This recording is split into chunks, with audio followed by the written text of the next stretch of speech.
Thiloshni. Thank you for that warm welcome.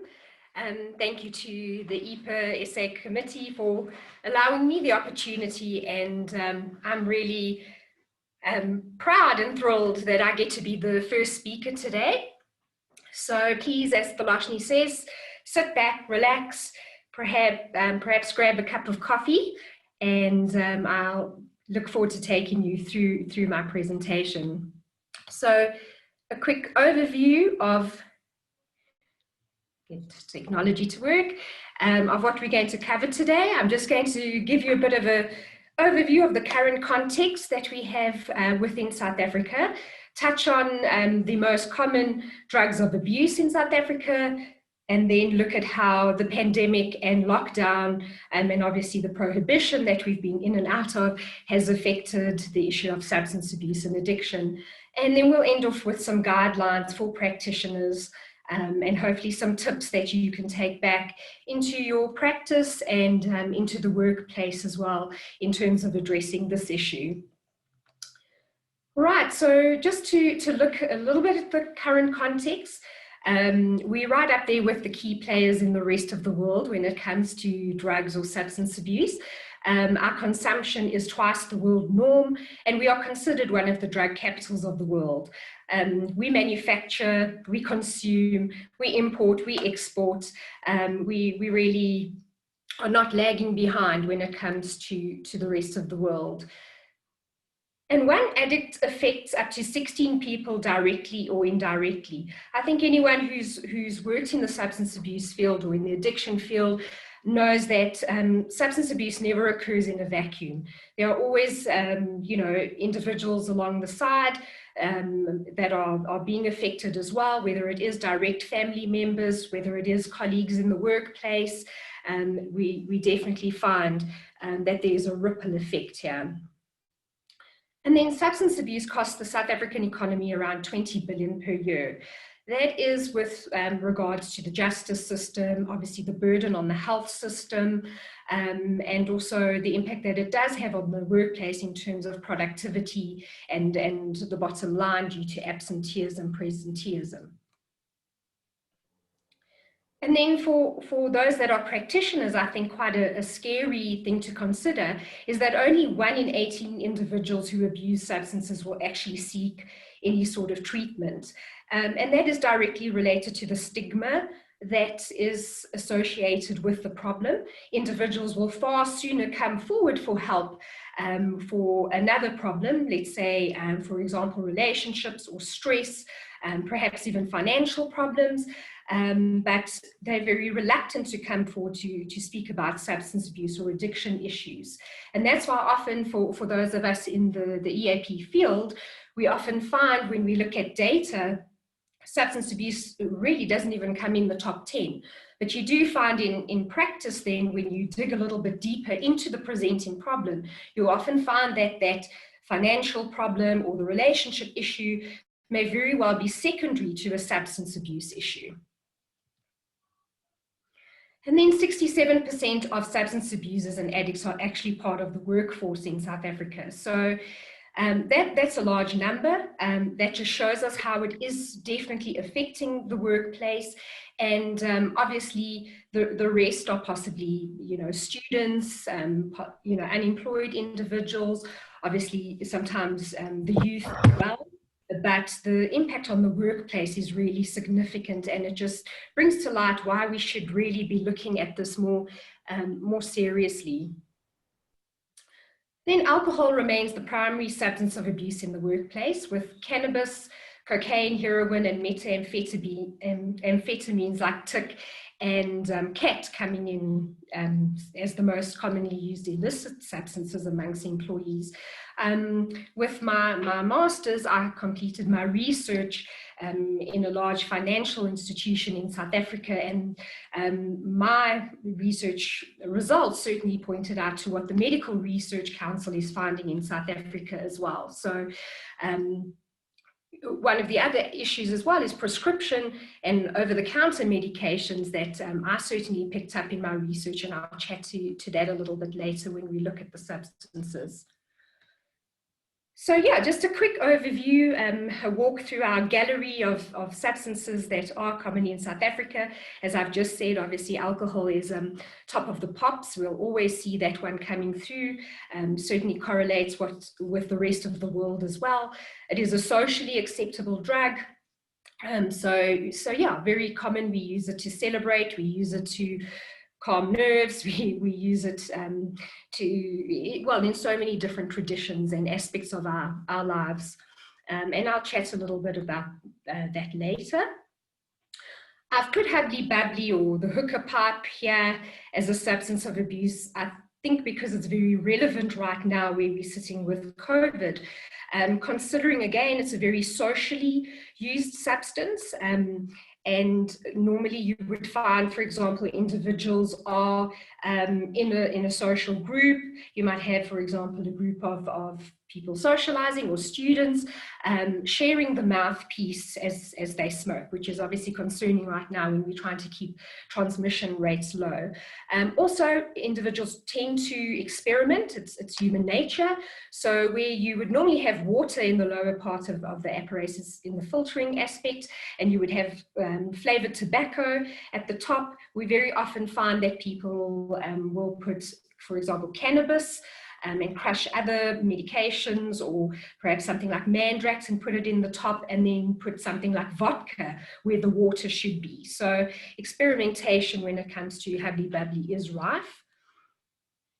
And of course, nicotine, quite a controversial topic during lockdown, and I think many cigarette smokers are celebrating the lift of the ban there.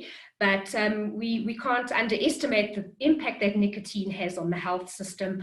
I think we all know, whether we are smokers or not, the health implications are there. They certainly are on the cigarette boxes, not that people choose to even read that. But with that now, there's also obviously e-cigarettes and vapes as well. So a very big part of our culture. Then cannabis, yeah, always a tricky one and a hot topic, I think, especially now for, wow, 2 years already, when the Constitutional Court, lifted the ban on cannabis, and we now are allowed to legally consume cannabis in our personal space. And anyone who attended the EAPA conference last year will know that I spoke to that topic and the implications for the workplace. We are still waiting today for the proper legislation around that, and how to monitor that, and how to test for cannabis intoxication in the workplace. So who knows when that will come to be. Closely linked to cannabis in South Africa is mandrax. Mandrax was a sleeping tablet, so it's a depressant of the central nervous system. In the 1970s, it was banned and taken off the market, which then resulted in it going underground, but it is normally crushed and then smoked with cannabis in a pipe, often referred to as a white pipe in South Africa, and quite an addictive substance, rather cheap and readily available. We do manufacture very large quantities of mandrax in South Africa as well, and it is highly addictive. Right, then crystal meth, known in South Africa as tick, and very common in the Western Cape. I'm not sure if people sort of know where tick got its name from. The rest of the world usually refers to crystal meth or speed, but tick is the Afrikaans word that is used to describe when you smoke tick. It's related to the ticking sound that it apparently makes when they smoke it, very often in things like light bulbs or little glass pipes. So that is why it's referred to as tick. And they're very common in the Western Cape. We obviously do see it making its way up country as well. It didn't come through in the research that I did, but not to say that individuals are not smoking it. And again, it is a highly addictive stimulant. Now, Yorpe, also known as Wonga in some communities, that is normally a cannabis base, then mixed with different chemicals and bulking agents. In some parts of the country, that would be heroin. In other parts, sometimes it is ARVs that are crushed and mixed into that. Sometimes injected, but most commonly smoked. Very, very cheap and readily available on the streets, and again, highly addictive, and does seem to trigger, aggression and violence within individuals as well. So one we definitely need to be more alert to. Cocaine is normally a white powder, more commonly snorted, and also more commonly used amongst white-collar workers in South Africa because it is still quite pricey. And then very closely related is your crack or your rocks, which is just a sort of crystal form and a less pure form of cocaine, normally quite a bit cheaper, and it is normally smoked as well. Like cocaine, causes a euphoric high, a great sense of sort of confidence in an individual as well, and also highly addictive. Right, LSD has gone a little bit quieter over the years, but I always have a sort of a caution in my mind that these drugs do tend to make a comeback. So although LSD was exceptionally popular in the sort of late 1990s in South Africa and the early 2000s, there's no reason it won't make a comeback if the market is right. And it's lysergic acid, so normally comes in a tattoo form or in a microdot or a sticker form, placed straight on the skin and absorbed through to the skin, which then causes hallucinations. So we just need to keep it in our minds, because who knows when there might be, when it might become a player again.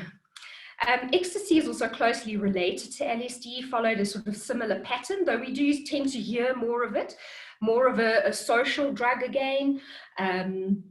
Was used in the late 90s, the early 2000s, especially when we had the rave phenomena within South Africa. Individuals would use it to basically get energy and be able to dance all night. Also known as the love drug or the hug drug, because it just created a sense of unity and sort of peace amongst individuals. And as I say, still used socially.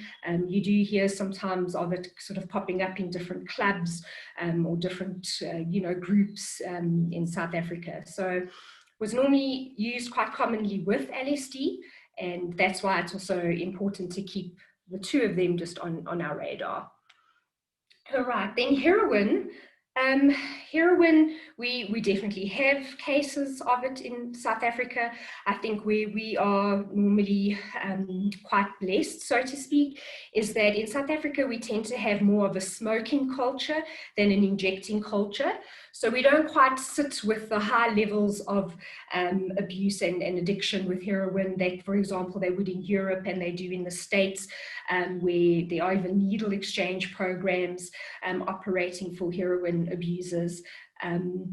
But yeah, with our rates of HIV/AIDS transmission in South Africa, I think that's where the blessing, as I say, comes in, because if we did have more sharing of needles and that with more heroin abusers, we would obviously see even higher rates in that regard.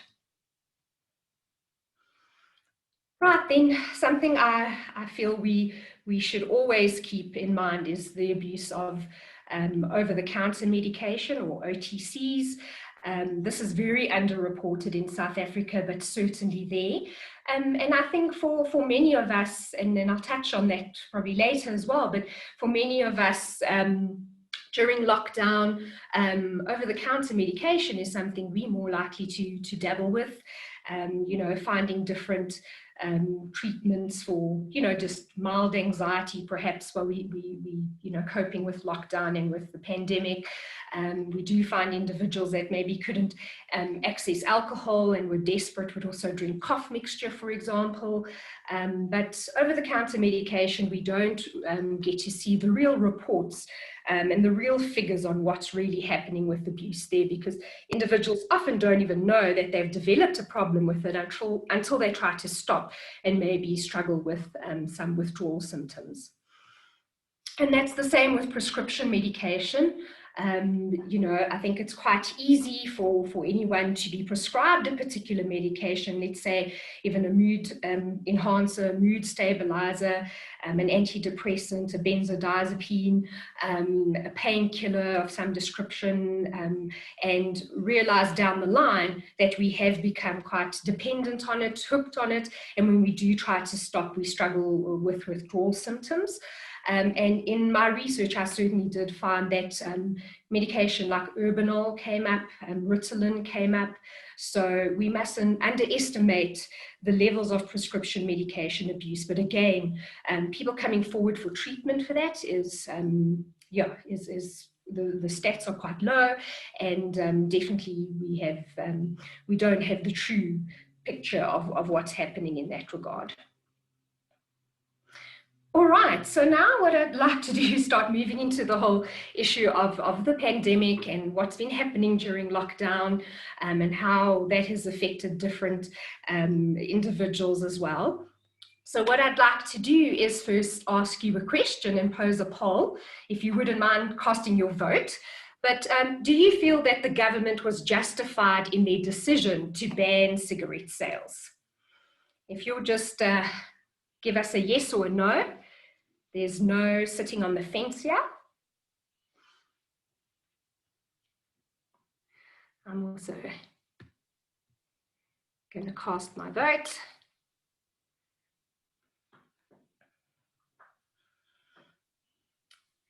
All right. I'm not able to see the poll right now. There's 128 of 167 have voted, so I'll give it another few seconds to make sure everyone votes. Sure. Thanks, Nicole. Okay. All right, so please just cast your vote. Whether you're a smoker or not, I'm sure you know somebody that's a smoker. But yeah, did you or do you feel that the ban of cigarette sales for, what was it, 5 months was justified? Was there method in the government's madness?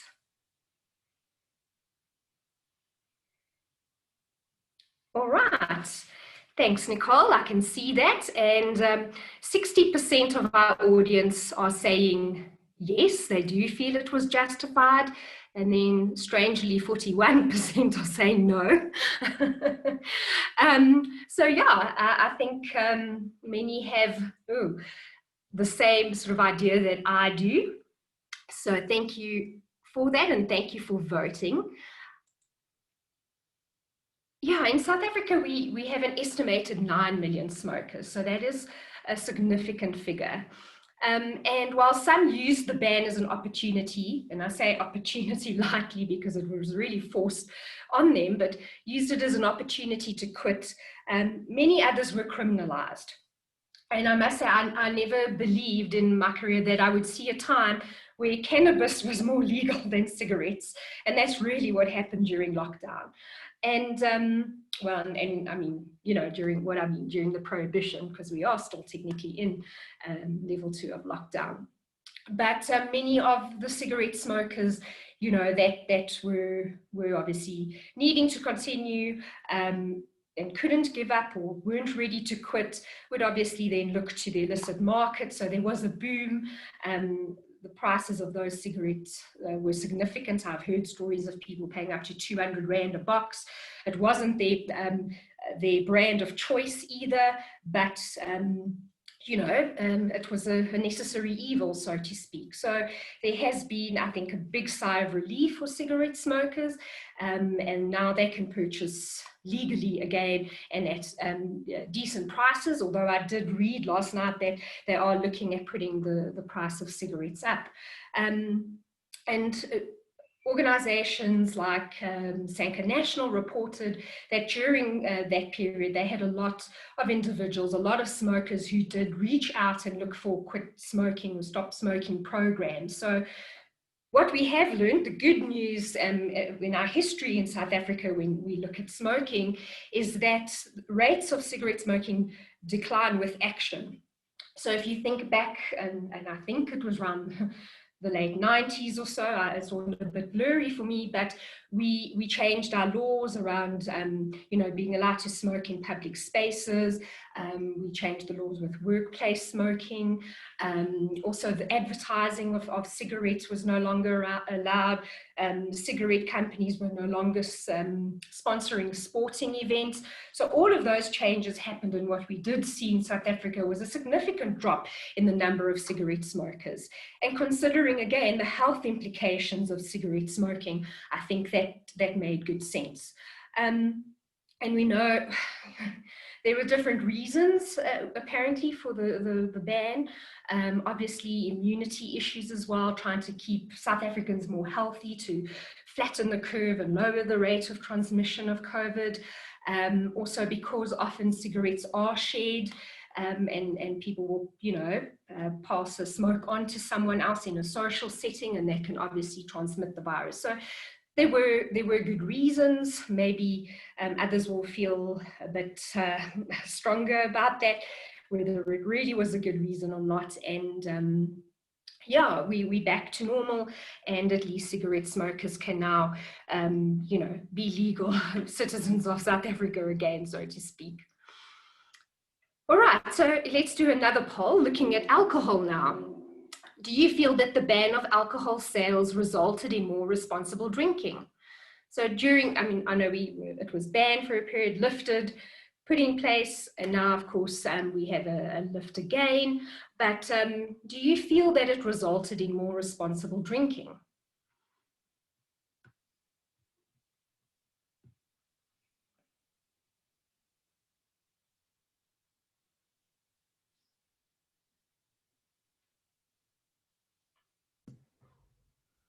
We have 75% response, so I'll just let it go closer. Thank you. Right, so again, not giving you the opportunity to sit on the fence. It's a straight yes or no. Do you feel that we were more responsible while there was a prohibition in place? Okay, 88% responded. Awesome. Thank you. Oh, this one's a little bit closer. 52% saying yes and 48% saying no. All right. Tough one, because I don't think we have the actual answer, and certainly we don't have any research right now to back that up and to tell us whether we were more responsible. But certainly our history in South Africa when it comes to drinking, I don't think we have a reputation or a history of being responsible drinkers. Firstly, we are we're rated 6th in the world for alcohol consumption by the World Health Organization in their most recent alcohol report, and 35% of South Africans drink. And though that may not sound like a high figure, consider that 60% of that 35 engage in binge drinking and heavy drinking. So they are not responsible drinkers, or 60% of us that drink are not responsible drinkers on a good day. So what I perceive, and you know, also obviously from conversations, and ironically having a brother that works in the alcohol industry, people tended to stockpile alcohol. We've even seen that now. I've been reading reports. For example, there was a gentleman who was interviewed at, whether it was a macro store, I'm not too sure, but spending 20,000 Rand on alcohol in you know, one purchase. And that reason, his reasoning was also, just in case the ban's put in place again, he wants to be prepared.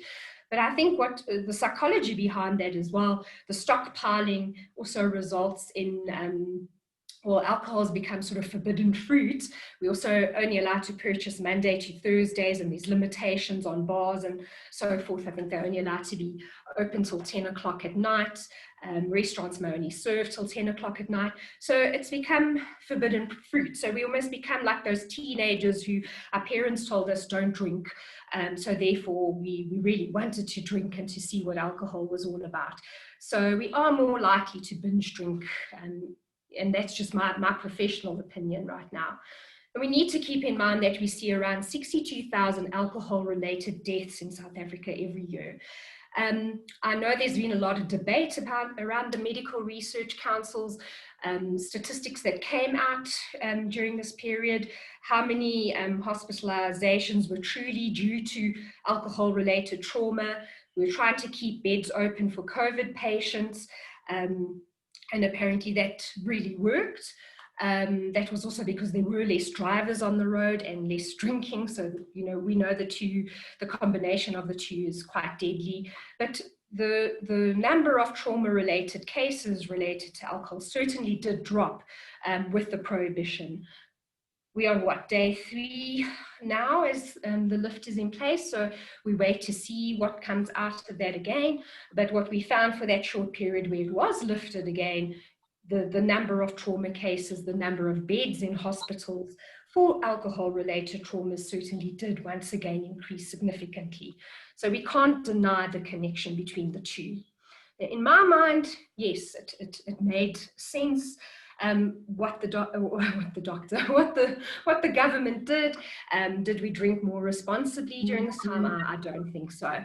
And also remember that alcohol consumption increases risk for community transmission of COVID, because, as I've said at the beginning, it is a socially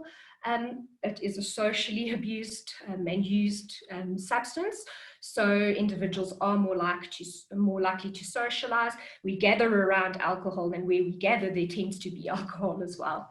I've just touched on the alcohol-related traumas, and they're obviously not just road-related. It is accidental injuries in the home place, you know, individuals accidentally setting fires to shacks, accidentally injuring themselves, obviously injuries on duties as well, those sort of things. And then we know where there's alcohol, interpersonal violence, gender-based violence, femicide, abuse, you know, those sort of problems do escalate as well. And then there is, with heavy drinking and with regular drinking, there is compromised lung health, and being a depressant of the central nervous system, alcohol does also affect and depress our immunity, so that would make us more susceptible to COVID transmission. So it made sense what was being done. Certainly from my perspective, it made sense. I don't believe everybody felt the same, but it will be interesting to see what happens in the next few days and weeks as well. So what impact did lockdown and the prohibition and the pandemic in general have on substance abuse and addiction? So I'd first like to look at just a general thought there, that the closing of borders affected the usual route of illicit drug trade from country to country, and that was across the world and within countries in particular. So drugs were not quite as readily available. I think manufacturing slowed down as well, because chemicals, you know, couldn't be sent from country to country where they needed to be. And then also at the same time, recreational settings were closed. Our bars were closed, our clubs were closed, shebeens were closed, and so forth. So what resulted was a scarcity in street drugs. With lockdown, individuals also couldn't be, you know, on the streets as they would, and it was difficult for drug dealers to maybe move products around as they would as well. And they do foresee that this has changed the patterns of abuse quite significantly. And that to me as well is where sort of substitution comes through, the abuse of over-the-counter substances, perhaps prescription drugs as well, to basically substitute for some of the drugs that individuals couldn't get hold of during that time. So research will show us in time what comes out with that. And also we know, we've already been warned that the next pandemic to hit us will be a mental health pandemic. Individuals, I think every single one of us have struggled in different ways with the pandemic, with lockdown itself. Our emotional well-being has been affected. There's been an increase in anxiety. You know, as I've said here, even isolation has led to anxiety, anger, sleep disorders, even depression. On top of that, there's the issue of bereavement and loss that many individuals are going through, and even the fear of being being exposed to COVID, testing positive, loss of loved ones, and so forth. And social isolation causes psychological distress, and addiction is a manifestation of psychological discomfort. So I do believe perhaps another aspect of the next wave might be more substance abuse and addiction coming through. All right, so what's happened with social users is that we've become more susceptible possibly to substance misuse and addiction during this time, because we're more likely to reach out for comfort or to self-medicate. Remember that most drugs, most substances act on the reward system of the brain. So they help us to feel better, they enhance our mood and so forth. Cigarette smokers struggle during this time with increased anxiety and stress, because nicotine would normally assist them in managing those things better. And of course, we need to be, as I've already said, more alert to binge drinking. For individuals with substance use disorders, the social isolation, anxiety, and loss has also increased the possible risk for relapse for them and impacted on their recovery, especially if they were in early stages of recovery, because essential treatment and support services were disruptive or have even still been disrupted. I'm assisting a young woman in the Eastern Cape, providing her with counselling services virtually at the moment, and it's very difficult for her to access support groups where she is. She doesn't have, the resources to go online. We're getting her into a treatment facility, but due to social distancing, they've limited the numbers. And there's always, especially for your non-profit organizations and obviously government facilities, there are long waiting lists. And now we're finding that the list the waiting list is even longer. And I've already touched on the increased risk of over-the-counter and prescription meds as a substitute at this time. So moving on swiftly, because I'm very aware of time, I quickly want to show you a video that really speaks to the whole aspect of isolation. And if you have heard me speak before, it's something I always do speak about. But the concept or the theory and the school of thought that the opposite of addiction isn't sobriety, it's connection. And that's very relevant to me right now, where we are in terms of losing connection with individuals, with our loved ones, with our colleagues and so forth during lockdown, and for substance users in recovery who have possibly lost that connection as well. So the video is based, and perhaps you've heard of it, on the rat park experiment, and yeah, it's about 5 minutes long, but it does go quickly, so sit back and just enjoy that for 5 minutes. What causes, say, heroin addiction? This is a really stupid question, right? It's obvious, we all know it. Heroin causes heroin addiction. Here's how it works. If you use heroin for 20 days, by day 21, your body would physically crave the drug ferociously because there are chemical hooks in the drug. That's what addiction means. But there's a catch. Almost everything we think we know about addiction is wrong.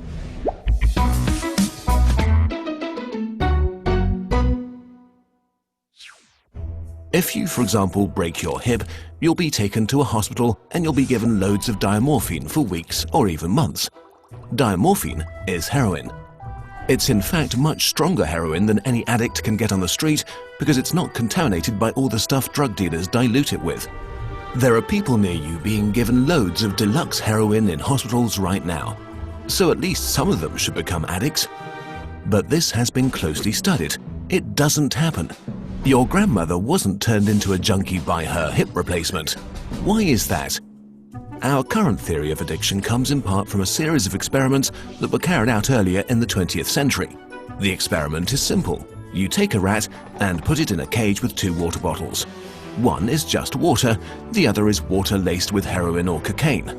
Almost every time you run this experiment, the rat will become obsessed with the drugged water and keep coming back for more and more until it kills itself.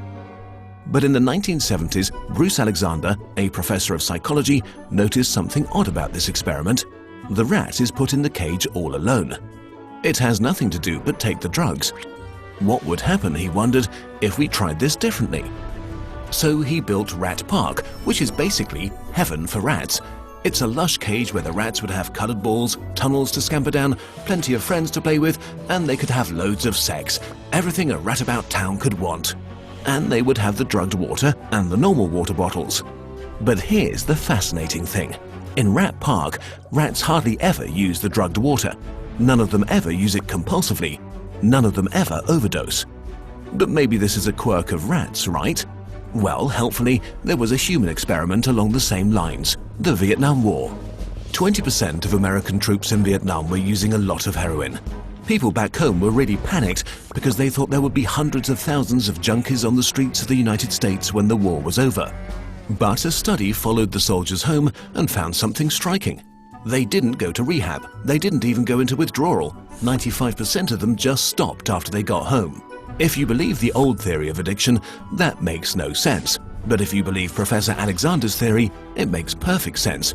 Because if you're put into a horrific jungle in a foreign country where you don't want to be, and you could be forced to kill or die at any moment, doing heroin is a great way to spend your time.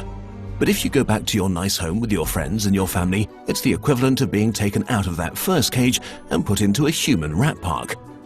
It's not the chemicals, it's your cage. We need to think about addiction differently. Human beings have an innate need to bond and connect. When we are happy and healthy, we will bond with the people around us. But when we can't, because we're traumatized, isolated or beaten down by life, we will bond with something that gives us some sense of relief. It might be endlessly checking a smartphone, it might be pornography, video games, Reddit, gambling, or it might be cocaine.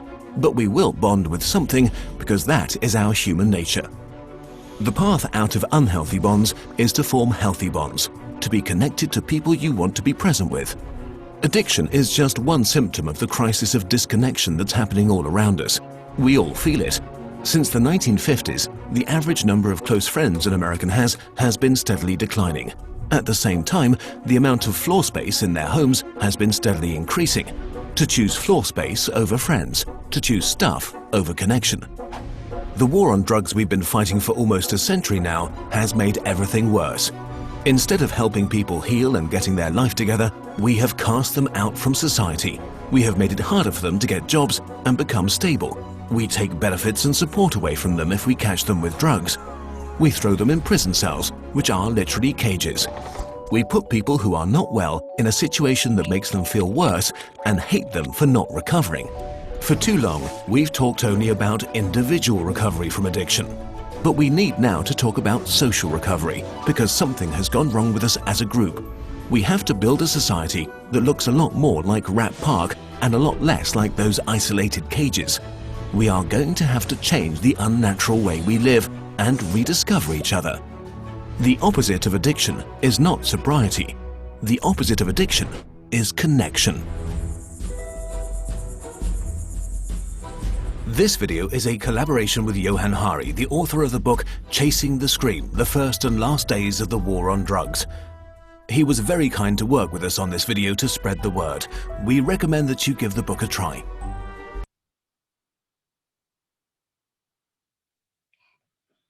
Thanks for that, Nicole. Yeah, I think we could debate some aspects of that video because obviously it may be a little bit simplistic. We do know that the chemicals within the drugs are obviously highly addictive. They work on the neural pathways of the brain and so forth. But what I really wanted you to get from that is the concept of, you know, disconnection, to alert you then to the impact that lockdown and the pandemic is having on individuals that are becoming or feeling disconnected, and the need for connection. And also the concept of the cages. I mean, yes, not everybody has the luxury of living in a perfect rat park as you would like. You know, people have different challenges within their homes, within their communities. But the concept of people being caged in is also significant. And we as practitioners need to look at that and consider that in our treatment and consider the impact that that may possibly have in more substance abuse and addiction issues coming through down the line.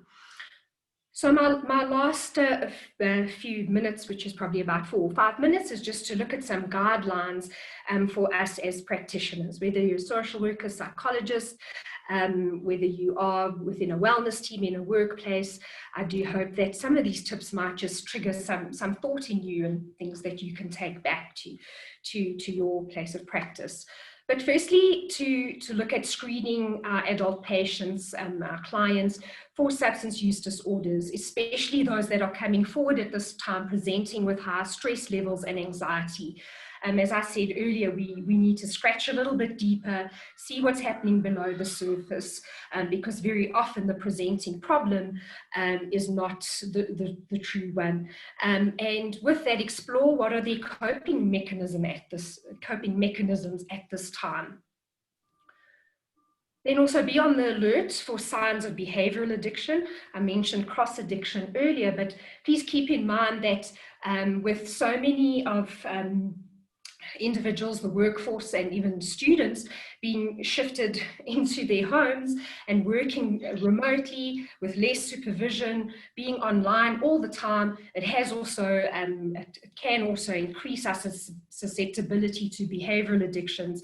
For example, gambling, which would be online gambling, online shopping, pornography, eating, and yeah, just I can't touch on all of those, but just to look out for those and not always just focus on the substance abuse issues. We need to find creative ways to connect with clients virtually.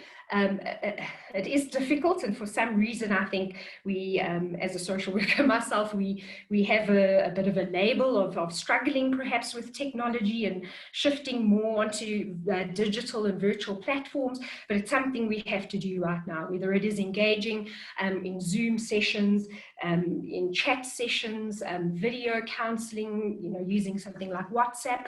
The patient I'm working with in the Eastern Cape, we use WhatsApp a lot, other than a weekly telephonic counselling session. I send shots of worksheets for her to work on. She works on it, she takes shots back, sends it to me for me to go through and then to prep for her session. So we have to move a little bit out of our comfort zone and find ways to work creatively. Continued awareness and education in the workplace is vital. I think that's very obvious. We tend to lose sight of that. And perhaps right now a really good topic to focus on would be something around responsible drinking and supporting those individuals who did try to quit or have quit smoking during this time. Reviewing of policies, that's something I would always encourage you to do. I've again, a year later, found that many workplaces have not reworked their workplace substance abuse policies around cannabis. And also looking how does that policy link to, how does the process link with the EWP to provide support and early detection of problems so that we can intervene early rather than waiting until it becomes a disciplinary issue. And then promoting work-life balance. I think Thiloshni was even saying it at the beginning. We're all struggling. I mean, if I had to ask you to put your hand up right now, who has found it difficult to cope with work-life balance? We've become the always-on workforce at the moment. We're trying to manage parenting, homeschooling, our routines are gone, our boundary between work and home life is gone and non-existent as we work from home. We need to look at addressing that in the workplace. We need to look at stress management and looking at healthy lifestyle choices and healthy coping mechanisms as well. And then please, reflecting back on the video, keep in mind the need for connection. We need to help individuals, and here I'm referring particularly to those in recovery. How do they reconnect with themselves as part of their healing of their trauma? How do they connect in their recovery? What resources are there for them in that regard? Reconnecting with family, and then obviously later down the line, reconnecting with their community as well as part of their healing and as part of their recovery. And then something I will always stand on my soapbox and talk about, but the need to normalize addiction as an unhealthy coping mechanism. I'm not saying normalize addiction, but we do know it is a disease, it is an illness, it is treatable. But how do we destigmatize this and make sure that we are playing our role in empowering individuals to come forward when they have a substance abuse or addiction problem? That 1 in 18 is a horrible statistic, and what do we do to destigmatize this problem so that more individuals can come through? And then with that as well, and just really my last note is to approach the problem with compassion, with respect, and with empathy. You know, it's thereby the grace of God go I, because we are all susceptible to addiction, and especially as addiction has, our understanding of addiction has evolved, and we understand that there are now even behavioral addictions. We are all susceptible. It's no longer that stereotype that we need to keep in mind of just, or you know, that we have in our mind of a homeless individual lying on a park bench who's an addict. It can be any one of us. So it's time to stop blaming and stop shaming individuals that are struggling with addiction, and allowing them to come forward for treatment and for help when they need it. And that's me. So thank you very much for the opportunity. I really hope that I've given you something to think about, something that you could possibly work on here and take back with you. And we're going to move over into a question and answer session with the panel now. So thank you, everyone.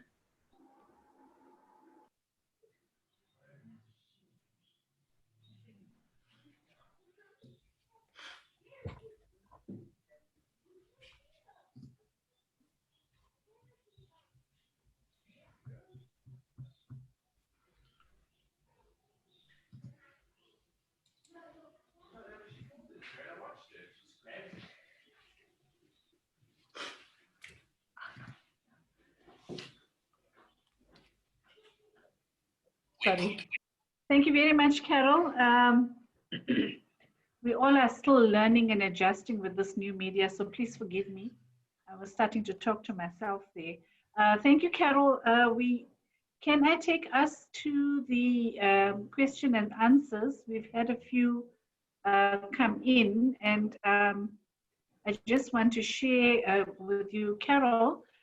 One of the questions that came in is whether the nicotine in flavored cigarettes is higher than normal cigarettes. There were some answers or some views that came from the panel, that one response saying that the e-cigarettes are still fairly new, so there's more research that's needed about that. Then there was another answer saying that the nicotine levels, that flavoring doesn't really make much of a difference to the nicotine content of cigarettes, and that the different brands have differing nicotine content. The second question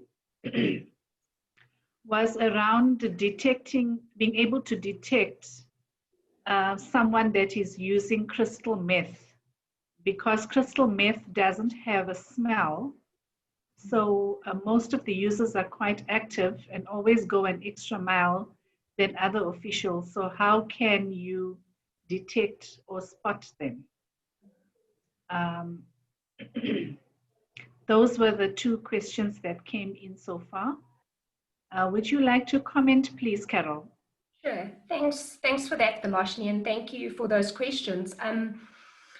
I must be honest, off the top of my head, I can't give the percentage of nicotine in the flavored tobaccos, but I do know they are normally on a par with normal cigarettes. I think you can get lighter versions, but it was also, and it has been quite a clever marketing ploy, and it was a way that they really infiltrated the market by almost conning us into believing that it is a healthier option, that you know, sort of taking our minds away from the nicotine aspect of it by bringing in the flavors. So you know, even young people will be thinking, well, there's no real danger in this, I'm smoking apples or peaches or whatever the particular flavor is. And I certainly have, at my time working at a university, heard the students saying those sort of things. So the risk is just as significant, but added to that is not just the nicotine content, but the risk of things like hepatitis and that can be passed by the mouthpiece, because it is a perfect environment for germs and viruses to breed because of the moisture and because of the heat. And some of the research, the Medical Research Council has certainly done some research on that. You're very welcome to look that up on their Sekendu website for the Medical Research Council South Africa. And they have found the risks are even higher and are multiplied because of the actual process of how the pipes work and how the flavored tobaccos are smoked. Okay, then moving on to the second question around the crystal meth or the tick.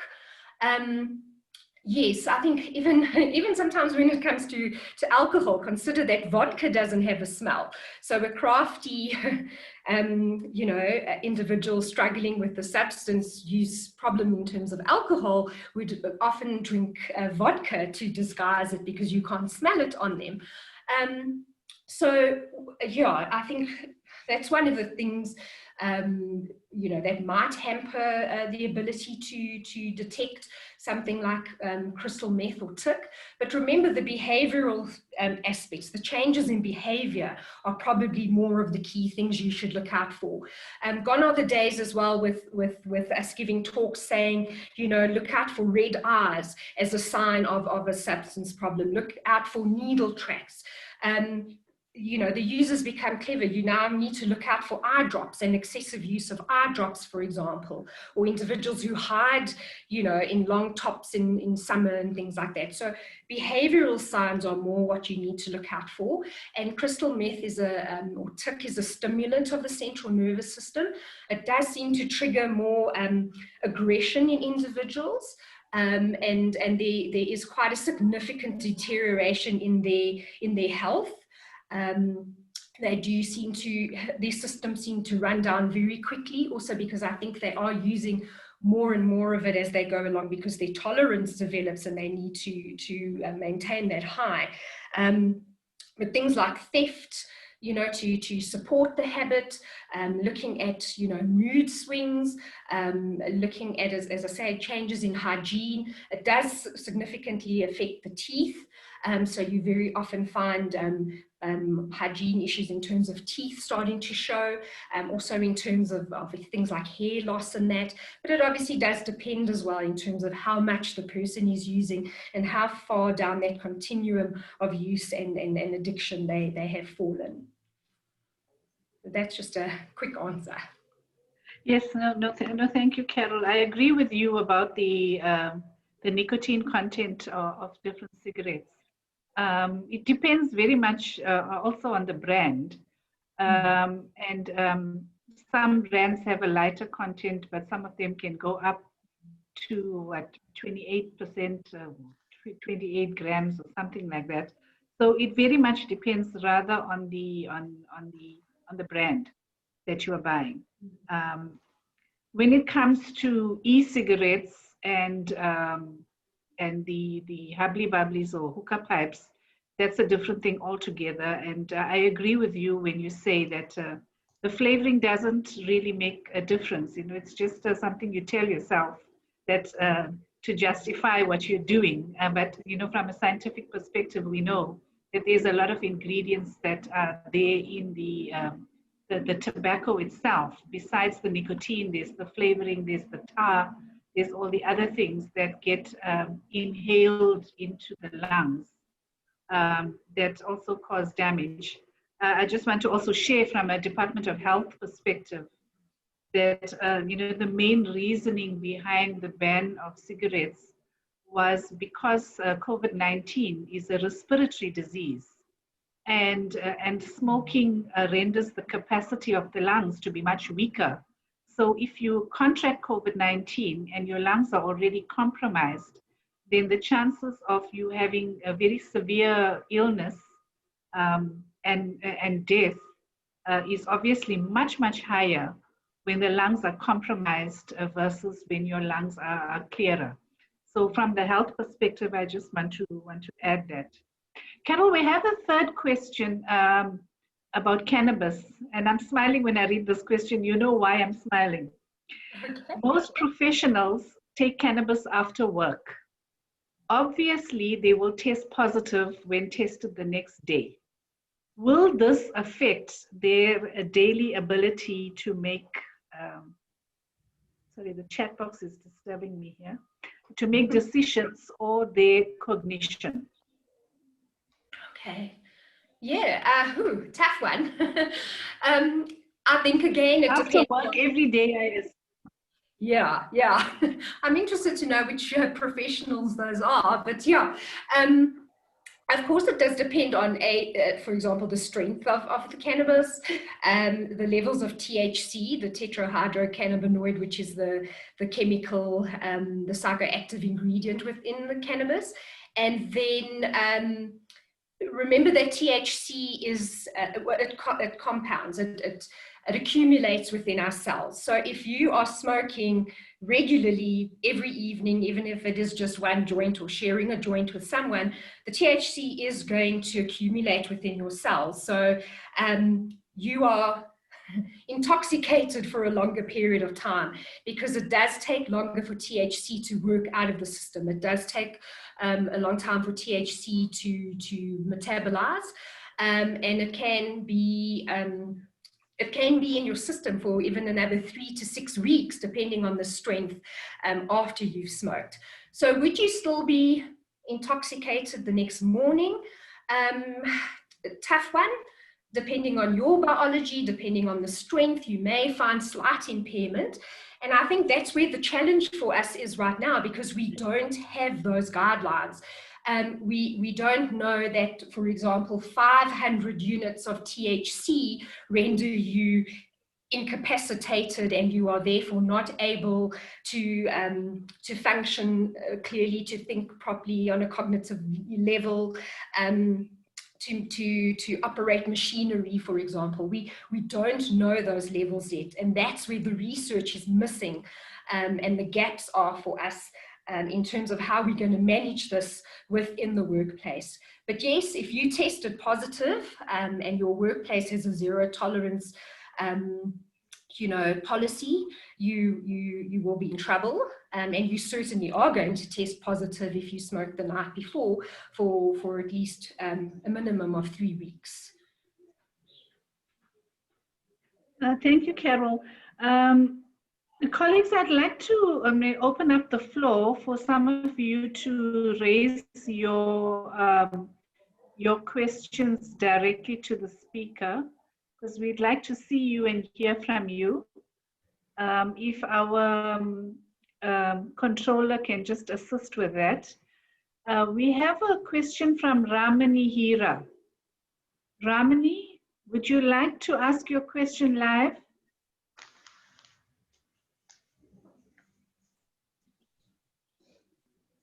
Ramani Hira.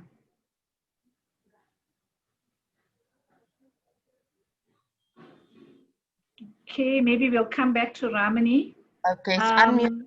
Can you hear me? Oh, there you go. Yes, Ramani, we can hear you. Hello, everybody. Hi, everybody. Happy Friday to you guys. Thank you very much for this opportunity. I think my question was around the impact of e-cigarettes. I think it was somewhat answered, but I was also thinking around isolation and working remotely, and how does that impact on your use or abuse of substances?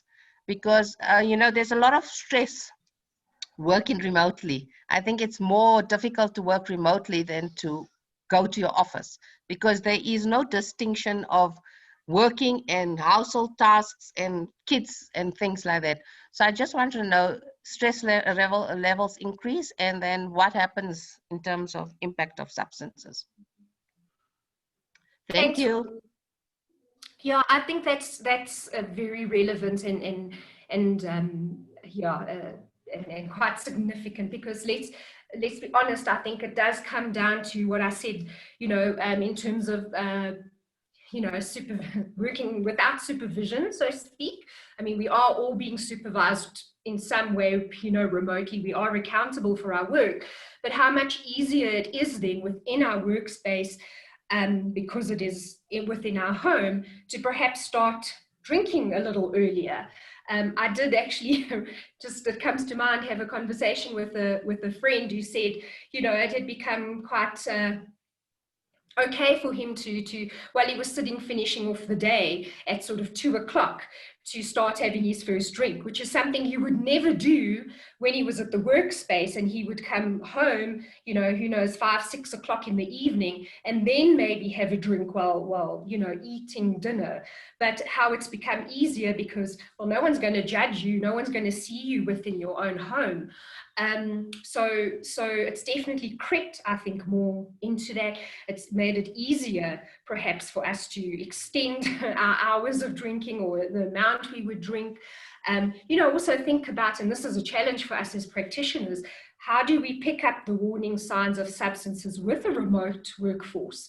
You know, we're not then having colleagues coming into the office where we can perhaps smell the alcohol on them, where we could possibly see some of the signs, see that they hung over, see that there's a pattern, you know, a change in behavior, because it's easier now to disguise it within the home. And that's also why I just wanted to alert everyone to the, you know, the whole aspects of behavioral addictions, how easy it then is for someone who is, let's say, struggling with a gambling addiction, an online gambling addiction. It's so easy to engage in that at home now. You can still complete your work, and you can still attend the meetings that you need to, show face when you need to, but you can now also be doing, you know, your gambling on the side while you're doing your work. So that poses a big challenge for us. I think it's made it easier across the board of substances and addiction, and it's made it more difficult or challenging for managers and for supervisors and those in leadership positions to keep an eye on their team and to pick up those warning signs that might reflect in the workplace. I hope I sort of answered your question with that. Yes, thank you for that, Carol. Thank you, Ramani, for the question. Thank you. Thank you. There is another interesting question that is being asked by, is it Haran? Am I saying this right? Haran Naika.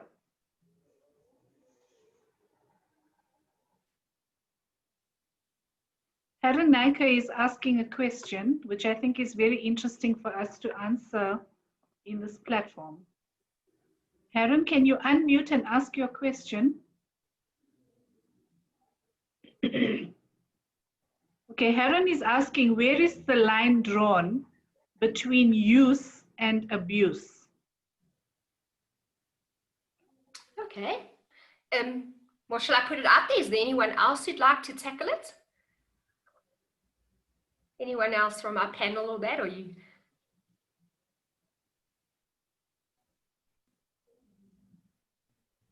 No takers, Carol, go for it. Okay, no takers, all right. Others can add. Yeah, so I think it can be a very fine line.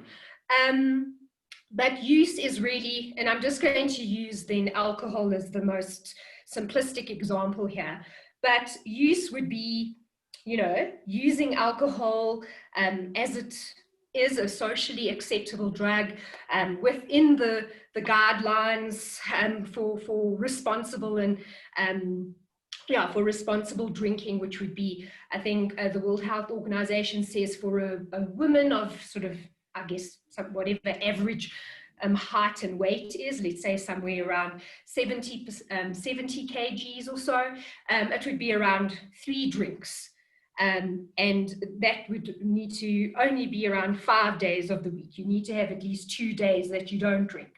And for a male, it is more. We also metabolize alcohol differently. It affects us differently, men versus women. So it would be around 4 to 5 drinks for your average male. But as soon as we start to use or consume alcohol for the wrong reasons, so that individual I mentioned, for example, starting to drink at sort of 2 o'clock in the day, individuals that find the need to maybe have a drink in the morning just to get the day going, or perhaps because they're still slightly hungover, or drinking more than they should, more often than they should, starting to lose control and become more preoccupied with the substance. So it no longer becomes as well just around social activities and that, it becomes around, you know, drinking on your own. And then the next step would be your dependence or your addiction, where the person completely loses control. They cannot, you know, control how much they drink and when they drink. They're preoccupied with it all the time, and they have possibly withdrawal symptoms if they try to stop. So if you can picture it as a robot, use is your responsible drinking with the green light.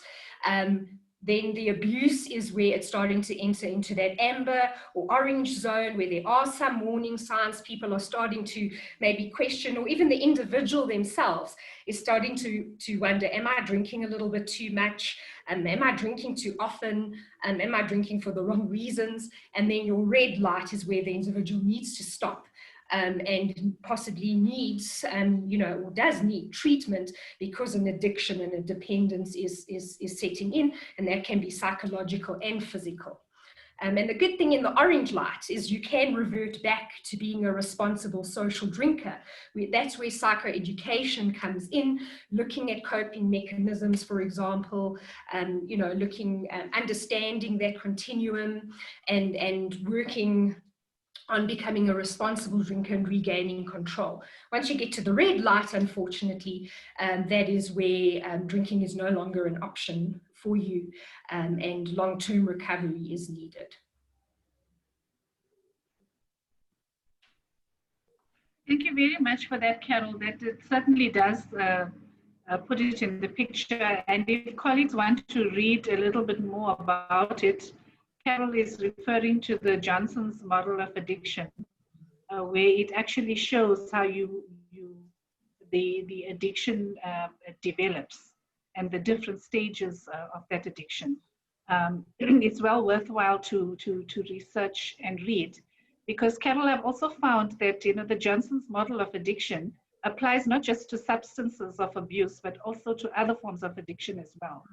So whether it's addiction to food or gambling or pornography or whatever the kick is that that people are looking for, the model still applies because it's behavioral.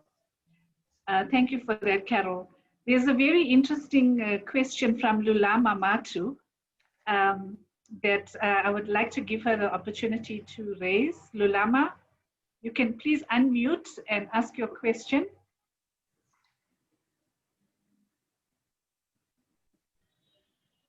Is Lulama still with us? Okay, good morning, colleagues. Thank you, Thiloshni. My question is with regards to CBD oil.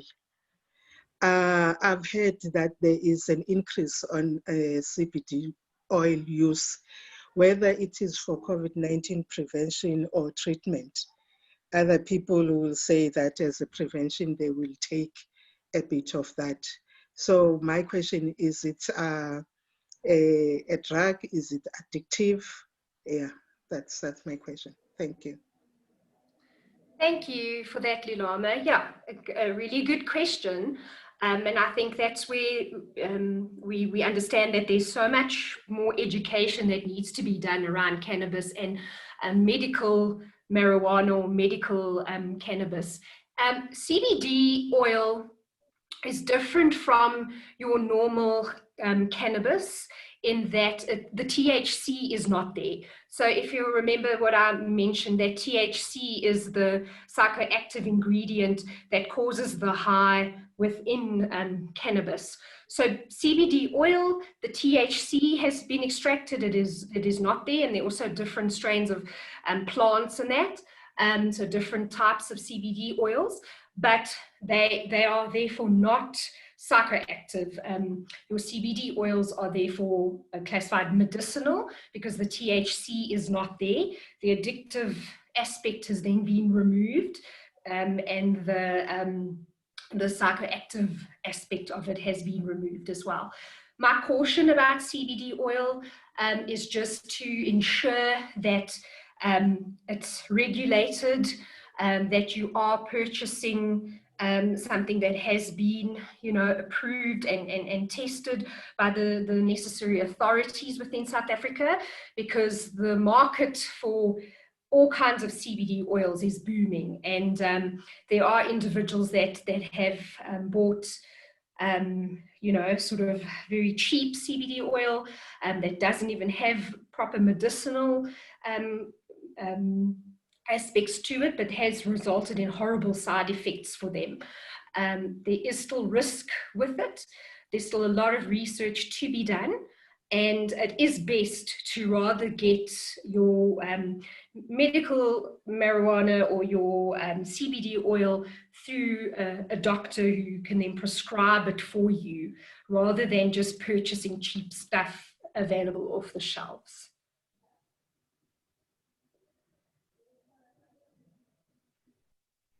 Thank you very, very much, Carol.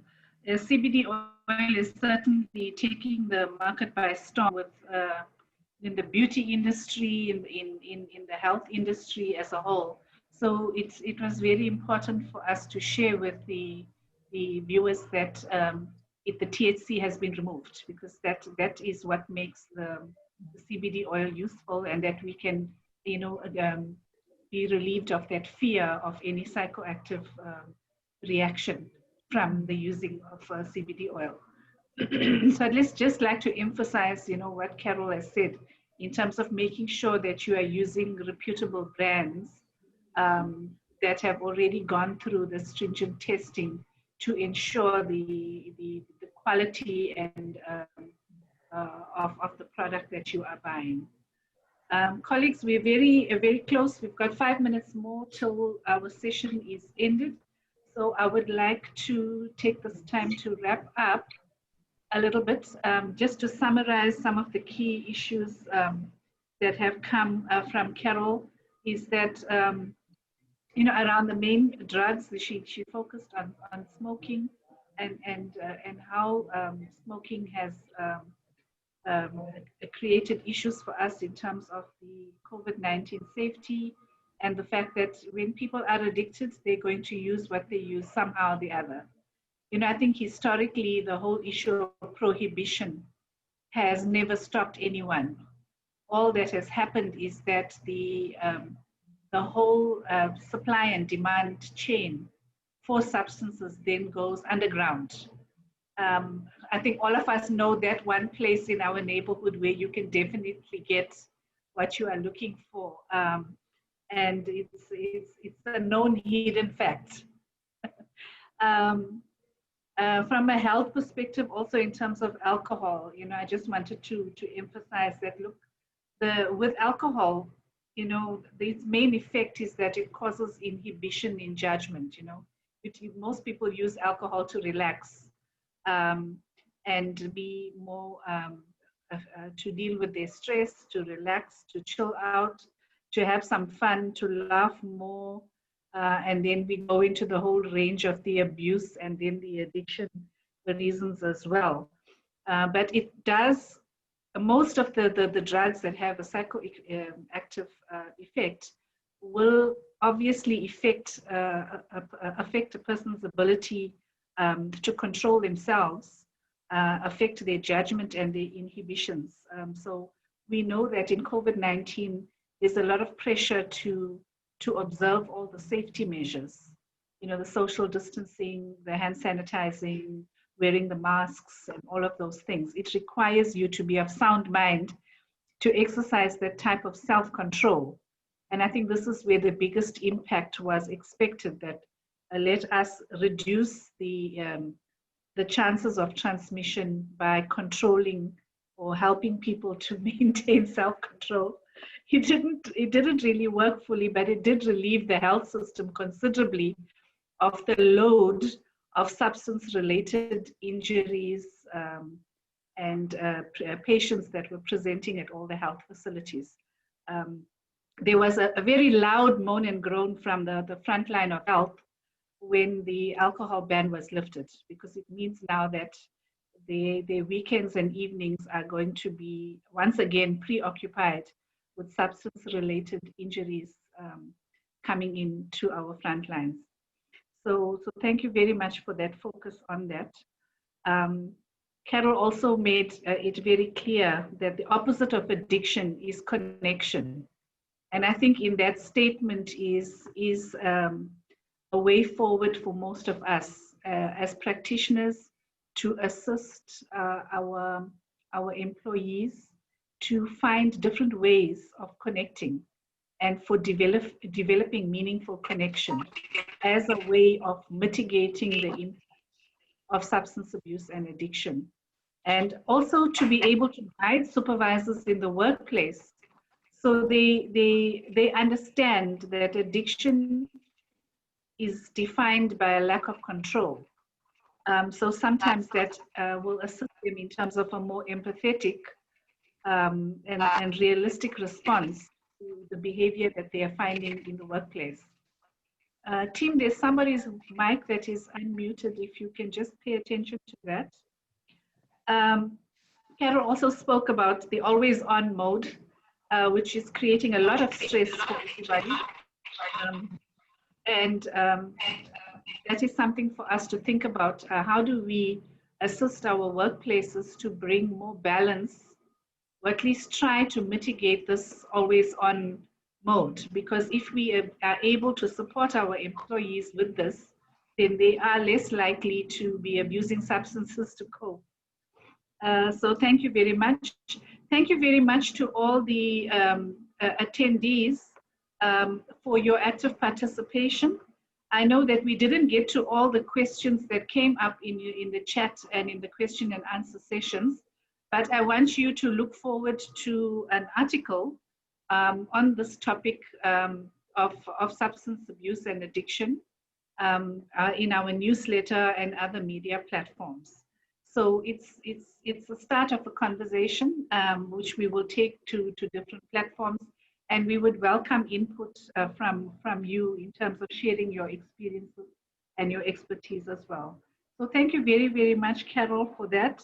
I really, really enjoyed this session in terms of its interactiveness, you know, seeing the speaker live, you know, and animated, and then seeing the slides on the side and having the ability to participate in the polls.